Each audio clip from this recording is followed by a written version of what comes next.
ஏழு பிள்ளைகளம்மான வந்து கொல்லலம்மா. என் பிள்ளைகள் பசியார, என் பிள்ளைகள் பசியார. என் பிள்ளைகள் எல்லாம் கிணத்துல தண்ணி குடிச்சிட்டு இருக்கிறாங்கம்மா. என் பிள்ளைகள் தண்ணி குடிச்சிட்டு உறங்கிட்டு இருக்கிறாங்கம்மா.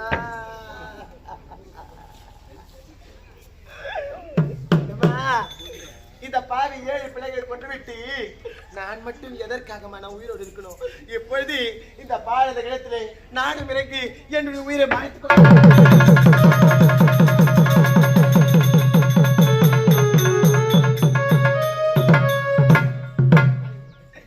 அண்டவா, இந்த பாவி நானும் இந்த பாரத கிடத்திலே விழுந்து மாண்டி மடிந்து விட்டா என் தங்கை இந்த கிணத்துல தாய் இறந்துட்டாங்க. என் அண்ணன் தேடி வருவான், இந்த பாவிய தேடி வருவானா? அந்தவா எனக்கு அண்ணன் அரையாரா என்று சொல்லி அண்ணன் இட்டமாகலையோ, அப்ப எனக்கு சிவசிவா என்று சொல்லி என் சீரார் இட்டமாகலையோ.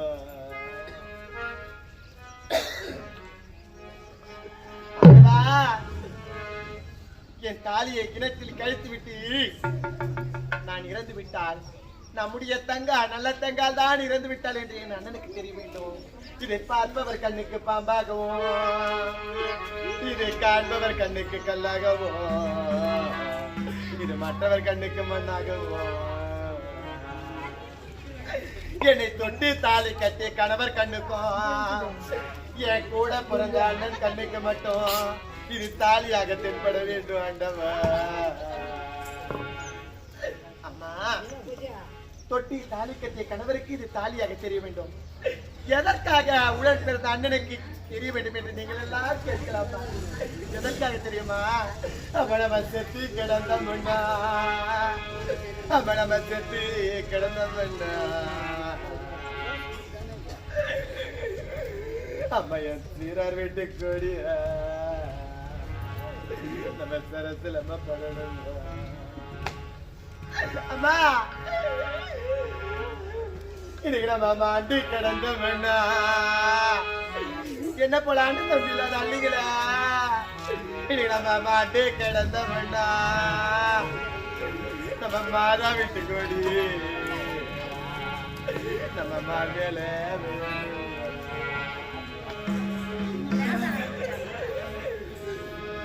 கூட பிறந்த அண்ணன் தம்பிகளா, எனக்கு வந்த நிலைமை யாருக்கு வரக்கூடாதுமா. உடன் பிறந்த ஒவ்வொரு அண்ணனுக்கும் தம்பிக்கும், தான் கூட பிறந்த அக்காக்கும் தங்கச்சிக்கும் அம்மா உன் வீடு தேடி வந்தாங்கடா, அவங்கள படி சொல்லு, சொல்லாதீங்கடா சொல்லாதீங்கடா. எப்பா உடன் பிறந்த அக்கால தங்கியா, இன்னைக்கு நாங்க குந்தி அழுதோம்னா, இன்னைக்கு நாங்க குந்தி அழுதோம்னா உங்க கோட்டைக்கு ஆகாதுடா ஆகாதுடா. எப்பா எதற்காக தெரியுமா? அண்ணன் கழுத்துக்கு இது கண்ணுக்கு இது தெரிய வேண்டும். ஒரு ஊரிலே ஒரு பெண்ணாகப்பட்டவள் இறந்து கிடந்தாலாமா. அப்பொழுது அந்த பிணத்தை சுற்றி உறவினர்கள்லாம் அழுது கொண்டிருந்தார்களா. அப்பொழுது அந்த கூட்டத்திலே ஒரு பெண் மட்டும் இருந்து அந்தி சாய்ந்து விட்டது, நேரமோ கடந்து விட்டது, எதற்காக இன்னும் இந்த பிணத்தை எடுக்கலன்னு கேட்டாலாம். அதுக்கு அந்த கூட்டத்திலே இன்னொருத்தர் சொன்னாலாம், அந்த பிணத்திற்கு கடைசியா தாய் வீட்டுல இருந்து வரக்கூடிய கோடின்னு சொல்லக்கூடிய கோடி போடல, அதனாலதான் அந்த பிணம் இன்னும் எடுக்கலன்னு சொன்னாலம்மா. அது போல இந்த பாவி பணம் கோடி இல்லாம அந்த படமா போக கூடாதுமா. அதனாலதான்மா என் தங்கையோட தாலி இருக்குது, நீ அண்ணன் பார்த்துட்டு என் சரசு மேல என் சீமா கோடி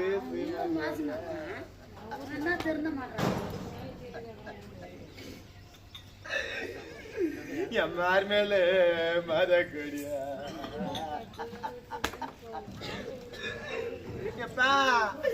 என் பூமியில பிறந்து அண்ணன் மாறு தம்பி மாறு 1000 உறவுகள் உங்க அருகில நின்று அழுதாலும் இன்னைக்கு அக்கா தங்கச்சி போல ஒரு உறவு நின்று அழுதா.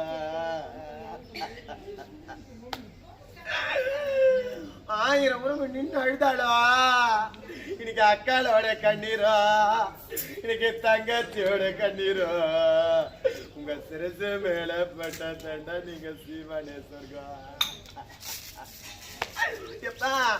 வாடுற காலம் வரைக்கும் அக்காளுக்கும் தங்கச்சிக்கும் தீங்கு நினைக்காதீங்கடா இந்த தாலியை பார்த்து விட்டு நான் அனாத பிடம் கிடையாது என்று என் அண்ணன் என் மீது கோடி போட வேண்டும் என்பதற்காகத்தான் இந்த தாலியை கைட்டு கிடத்தின் மீது வைக்கிறேன் ஆண்டவா ஆண்டவா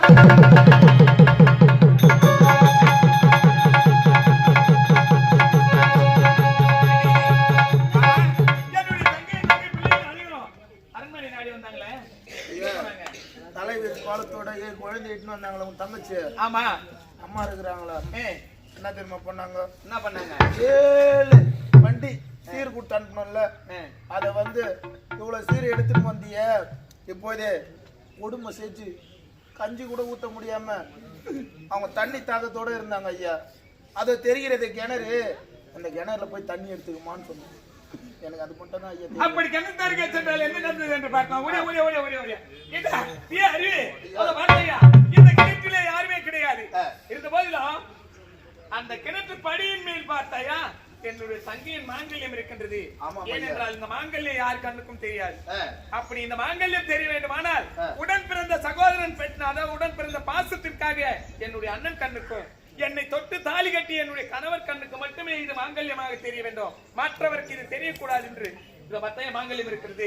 அப்படியானால் என்னுடைய தங்கை இந்த கிணற்றிலே இருந்திருப்பார். அதனால முறப்படி அவருக்கு என்னுடைய கடத்தால் இதுதான் தாய் வீட்டு சீர்.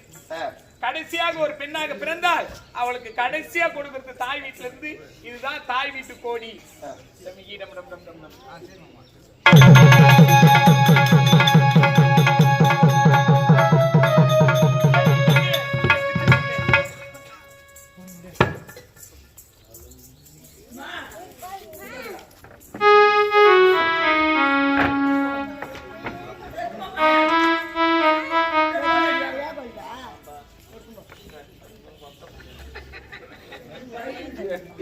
அறிவு இவ மத்தையா இங்க வாடா இங்க.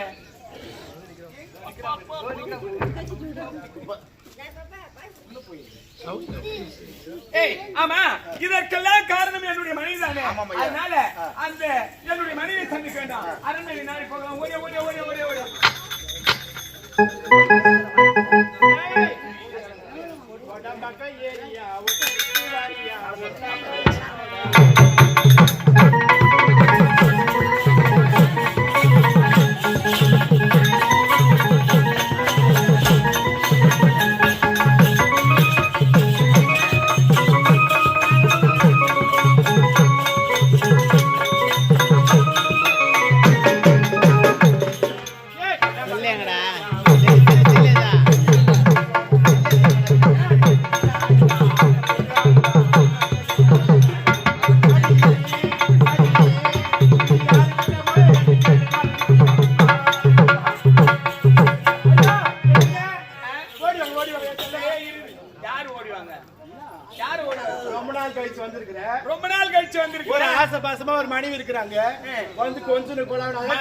மனைவி என்ற வார்த்தைக்கு அருகதை அற்றவன் நானா?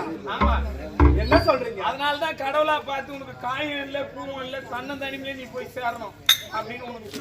நீ சரியில்லை, நீ சரி இங்க வந்து வாழ்க்கலாம். அப்படியா?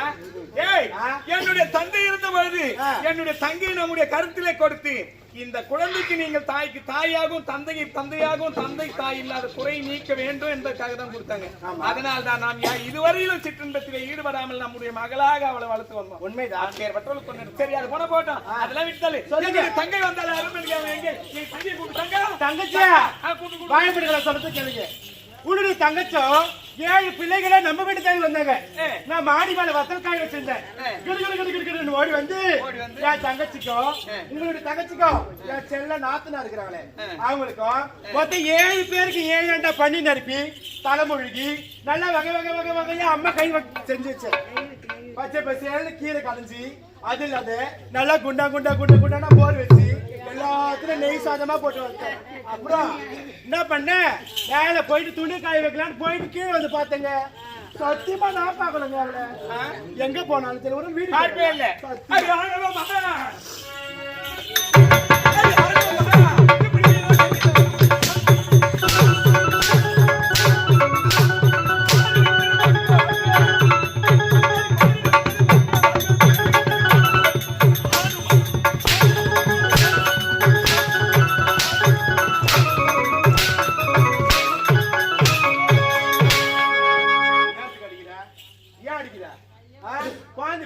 என்னடாச்சு? எந்த குழந்தைய? நம்ம வீட்டு செல்ல நாத்தனார. உனக்கு தானே செல்ல நாத்தனார பாத்துட்டேன். வா, அது சூடு சோறுன இல்ல, அது ஜென்மம். பொம்பளையா இல்ல வேற என்ன பண்ணுங்க? என்னங்க என்னாச்சு? யாருக்கு? தங்கச்சி என்னாச்சு? தங்கை மாண்டு மடிந்து விட்டார். மாண்டு குழந்தை சேர்த்து போட்ட பூச்சியா? இல்ல, செங்கல்பட்டு போயிருக்கு. பந்தவாசி பஸ் ஏறி சேத்பட்டு போயிருக்கு. எவ்வளவு ஆணும் அடங்கி ஆணும் அடங்கி ஆணும். எவ்வளவு ஜனம் உட்காந்துங்குது. என்ன ஒரு வார்த்தை சீனு சொல்ல பாக்கலாம். நான் பார்த்த மாரி இந்த மையூர்ல எந்த சக்காத்தி நாத்தினால பார்க்க எல்லாம் இறங்கி போனா வெத்தலை பாக்கு தரலான்னு வச்சுக்கிறாங்க. கண்டிப்பா கொடுப்பாங்க. கொடுப்பாங்க தானே? ஒரு அடி அடிச்சுக்கலாம்.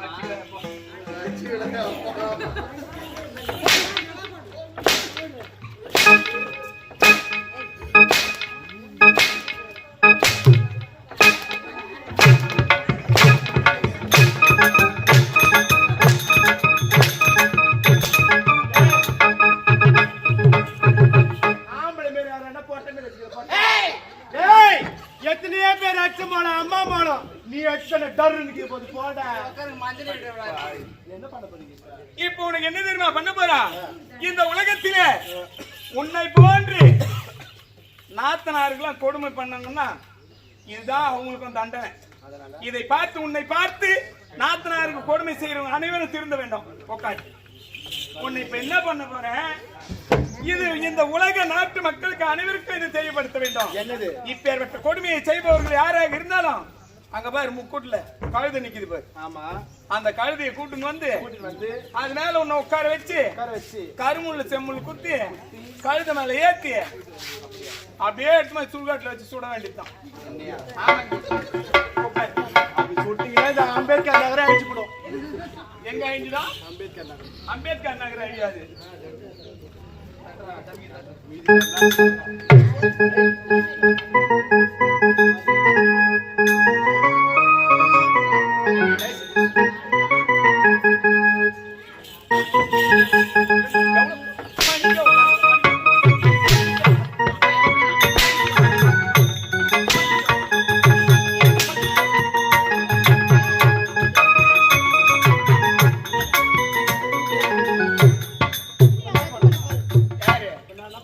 கழுத மேல ஏத்தி அனுப்ப போறோம் உன்ன. அப்படியா?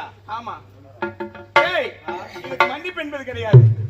அதனால இது பத்தையா உன்னை மன்னிக்க வேணும்னா உன்னை மன்னிக்கிற அளவுக்கு எனக்கு தகுதி கிடையாது. நாட்டு மக்கள் அனைவரும் அமர்ந்திருக்காங்க. இப்ப நீ இந்த வீதியில போகும்போது கழுத மேல போனா காரி காரி காரி முழுவாங்க. அவங்கள பார்த்து மன்னிப்பு. நாட்டு மக்களே, நான் செய்ததெல்லாம் தவறுதான். ஏன் செய்த தெரியுமா? ஒரு நாத்தனார பட்டவன் பிறந்த வீட்டிலிருந்து புகுந்த வீட்டு போகும்பொழுது பாதி ராஜாங்கத்தையே வாங்கிட்டு போனாலே அந்த கோபத்தை தான் நான் செஞ்சேன். என்ன போல யாரும் அது மாதிரி செய்யாதீங்க. இருந்தாலும் ஒரு நாத்தனார பெத்த பொண்ணு போல நினைங்க. யாரோ அசல் வீட்டுக்கார போல யாரும் நினைக்காதீங்க. யாரு நல்லதை மட்டும் வீட்டுக்கு எடுத்துருப்பாங்க, கெட்டதை எல்லாத்தையும் இங்கே விட்டுப்பாங்க. நான் இதுவே உங்களுக்கு தரக்குறைவா என்ன பேசினா அனைவரும் மன்னிச்சிருங்க.